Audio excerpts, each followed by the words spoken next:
देश में हजारों गांव हैं, कुछ आबाद और कुछ वीरान। इन्हीं में एक ऐसा गांव है जहां एक भी इंसान नहीं रहता और फिर भी गांव मौजूद है। खंडवा जिले के बड़खल सुरा गांव सरकारी रिकॉर्ड में दर्ज है, कागजों में जिंदा है लेकिन जमीनी हकीकत में पूरी तरह से मिटा हुआ। ये मकान नहीं है, खंडहर भी नहीं है, पूरा गांव ही जमीन के नीचे दफन हो चुका है। आज इस धरती पर खड़े होंगे तो आपको कहीं कोई दीवार, कोई दरवाजा, कोई आंगन, कोई चौपाल नहीं दिखाई देगा। मिलेगा बस एक अजीब सा सन्नाटा और अनजाने अतीत का बोझ।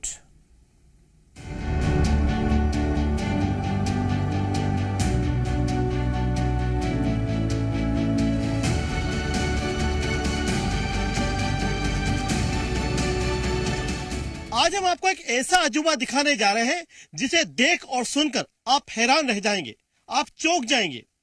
देश का एक ऐसा गांव जहां एक भी इंसान नहीं रहता, सिर्फ बजरंगबली वहां विराजते हैं। आखिर इस गांव में लोग क्यों नहीं रहते हैं? आखिर ये गांव क्यों वीरान है? आइए हम आपको बताते हैं।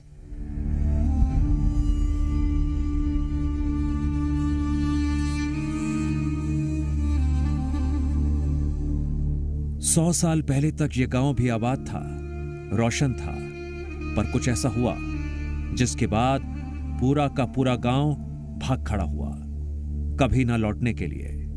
समय बीता, मौसम बदले, मिट्टी ने वह सब निकल लिया जिसे कभी जिंदगी कहा जाता था। आज अगर यहां खुदाई की जाए तो मकानों की दीवारें नहीं निकलती, बल्कि मकानों में रखा सामान मिलता है। कभी किसी मां की मटकी, किसी किसान की हल्की नोक, किसी सुहागन की चूड़ियों का टुकड़ा और किसी घर की चक्की, तो किसी के घर के लोहे के बर्तन मिल जाते थे। लेकिन अब मानो खुद गांव कह रहा हो, मैं था, मैं जिया था, लेकिन अब मैं उजड़ गया। कहानी 100 साल पुरानी है। कहते एक महामारी ने अचानक पूरे गांव को घेर लिया। लाशें इतनी तेजी से बढ़ी कि दाह संस्कार करने वाले भी कम पड़ गए। बच गए कुछ परिवार, वो भी डर और दहशत के साथ भाग गए, कभी ना लौटने के लिए। उस दिन से गांव इंसानों के लिए नहीं, भय और रहस्य का पर्याय बन गया। करीब 100 साल पहले बलखड़सुरा गांव यहां आबाद था। यहां पर कई मकान थे, कई कुएं थे और कई तरह के स्ट्रक्चर्स थे। आज जब यहां पर कुओं की खुदाई होती है तो कई अवशेष मिलते हैं। इसी तरह के अवशेष एक कुएं की खुदाई के दौरान मिले और हमारे साथ किसान हैं जिन्होंने कुआं खुदाई किया तो तमाम पुराने अवशेष मिले। उनसे जानते हैं क्या कुछ अवशेष मिला था। कैसे आपने कुएं की खुदाई शुरू की, क्या कुछ मिला आपको, क्या लगा? रात के समय हमने कुएं की जेसीबी से खुदवाई की तो अपने साइड में खुदवा लिया, वो साइड में एक कुआं रह गया तो कुआं नीचे निकला, उसमें चक्की भी निकलती है, कई का बाल्टी निकलती है, पुरानी गश्ती निकली, तो सब औजार निकले उसके अंदर 25-30 फीट नीचे। तो क्या लगा उससे? ये लगा कि यहाँ कहीं पहले कुआं खुदा हुआ था, इसलिए इसमें सामान निकला और गांव है यहाँ पे। और गांव का तो नाम भी बसता है कि बलखड़सुरा 100 साल पहले था, ऐसा पता लगता है। लेकिन हमने तो जमीन 1983-84 में खरीदी, बाबूजी ने खरीदी थी, तो कुआं नहीं था पहले, तो हमने कुआं खुदवाया तो उसमें कुएं में नीचे सब सामान निकला।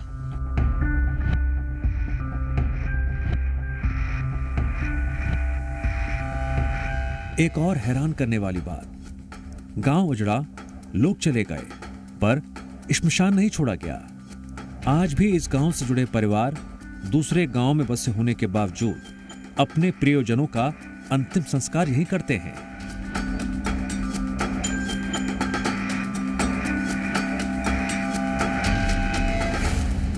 जीवन नहीं, लेकिन मृत्यु आज भी इस गांव से जुड़ी है। बलखड़सुरा खंडवा जिले का वो गांव जो ऑफिशियली लैंड रिकॉर्ड पर मौजूद है, लेकिन यहां पर माइग्रेटेड मजदूरों के अलावा पुराना कोई भी एक व्यक्ति नहीं रहता है।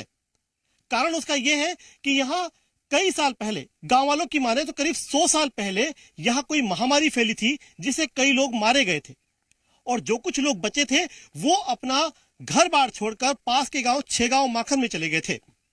तभी से ये गांव वीरान है और अब यहाँ पर सिर्फ और सिर्फ खेत खलिहान है और एक मंदिर जहाँ सिर्फ बजरंगबली निवास करते हैं। पहले यहाँ पे पुराना उजड़ा हुआ गांव था, पांडर मट्टी थी, छोटे छोटे टोल के दीवारें बनी हुई थी। जब भी पौधे वगैरह लगाते हैं, खुदाई करते हैं, तो कुछ न कुछ उसमें से पुराना निकलता ही है। मूसली है, खल है, कई भी पुराने जो भी सामान है ये निकलते रहते। सब ऊबड़ खाबड़ जमीन थी, यहाँ पे खंडर थे। बाद में गुरुदेव के आने के बाद में यहाँ पे सारा वृक्षारोपण भी हुआ है। जो भी कुछ हुआ है वो हनुमान जी थे, हनुमान जी के सामने से ही रास्ता था। है पहले खिला हनुमान जी की छोटी सी मूर्ति थी। मैं पूरा गांव खाली होके और चले गया यहाँ से। आसपास कहीं रह गए, कहीं 6 गांव में बस गए, कोई इधर मोकल गांव डूंदवाड़ा चले गए। प्रजापति थे, बहुत से समाज के लोग यहाँ, हर समाज के लोग थोड़े थोड़े थे। उनकी प्रॉपर्टी भी है, खेती भी है प्रजापति समाज की।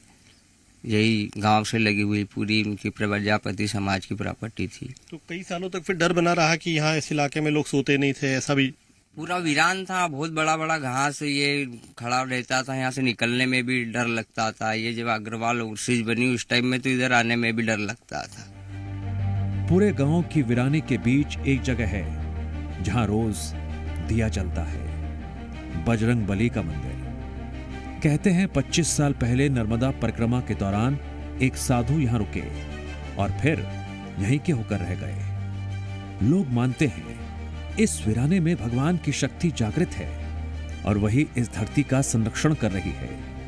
शायद इसीलिए कोई यहां रहने की कोशिश नहीं करता और शायद इसीलिए साधु यहां से कभी जाता भी नहीं।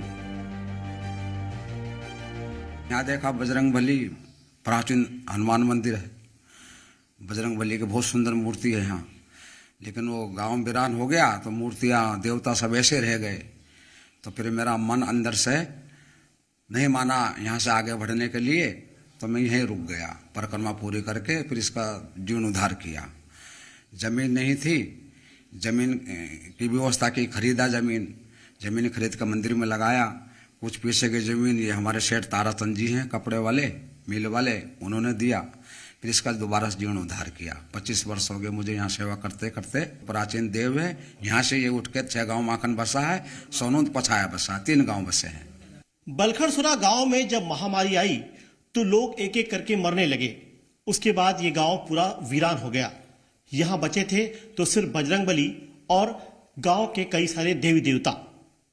बजरंग बली उस समय जब गांव वीरान हुआ तब से लेकर कई सालों तक वीरान यहां पर मंदिर था।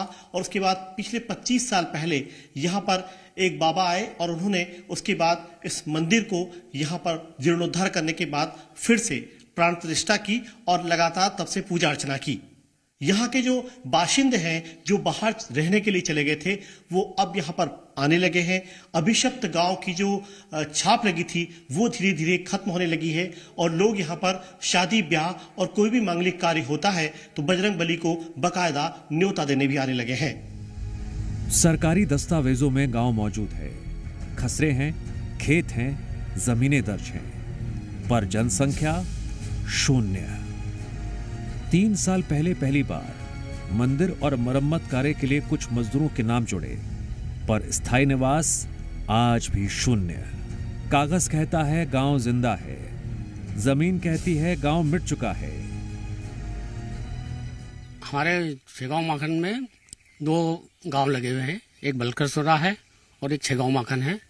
ये बहुत पुराना वीरान गांव है। कुछ समय पहले यहाँ पर जो हर्जा की बीमारी आई थी तो लोग यहाँ से गांव छोड़ के छेगांव माखन में बस गए थे। यहाँ पर देवी देवताओं के मंदिर है, हनुमान जी का मंदिर है, शीतला माता का मंदिर है, भिलट बाबा का मंदिर है, भैरू बाबा है। ये देवी देवता यहाँ पर हैं। तो मैं भी नहीं सोते यहाँ पर रात में कोई इधर आता नहीं है। पर अभी जो बाबा जी यहाँ रहने लगे हैं वो सोते हैं बस, वो उसके अलावा यहाँ पर कोई नहीं रहता है। अभी जैसे जैसे मांग पड़ती है, कुछ लोगों के जैसे लोग वर्कर लगे आते हैं, फील्ड में काम करने आते हैं, उनके नाम जोड़े। 20-25 साल पहले बाबा जी आए, बाबा जी का नाम जोड़ा हुआ है। और जैसे उनकी मांग वगैरह रहती है तो अभी हमारे द्वारा एक शौचालय का निर्माण किया गया है। संत लोग वगैरह आते रहते हैं, उनके लिए एक सामुदायिक भवन का निर्माण किया गया है। और रास्ते का भी हमारा चल रहा है, रास्ता भी बनाने का है। संत लोग आते हैं, बाहर के पुजारी लोग, यात्रीगण भी आते हैं, पुजारी पूजा करने भी आते हैं। प्राचीन मंदिर है यहाँ पर। पहले छेगा माखन ने बसा हुआ था। छेगा माखन जैसे जैसे मतलब जैसे यहाँ पर वीरान हुआ वैसे छेगा माखन बसा है और ये 0 हो गया था। फिर धीरे धीरे यहाँ पर कुछ 40 लोगों के नाम और जुड़े हुए यहाँ पर अभी 2, 4, 5 साल में। और लोग बसते जा रहे हैं। लोग खेती बाड़ी सब करते थे। पहले तो वीरान था, आज की तारीख में तो पूरा खुला है। यहाँ पर कोई ऐसा डर वगैरह कोई भय नहीं है। सब आते हैं, पूजा पाठ करते हैं। एक भव्य मंदिर अच्छा बना हुआ है, प्राचीन मंदिर है। तो सवाल उठता है, क्या महामारी कभी सच में गई ही नहीं?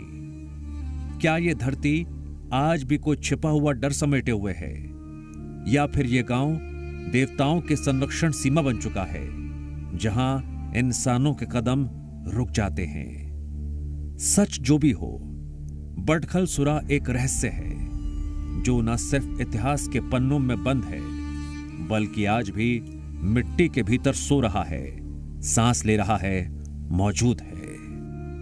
भारत में सैकड़ों लोक कथाएं हैं, लेकिन यह कोई कहानी नहीं, सच है। ये एक गांव है जो था भी, है भी, और फिर भी कहीं नहीं है। पुष्पेंद्र वैद्य, जी मीडिया, खंडवा।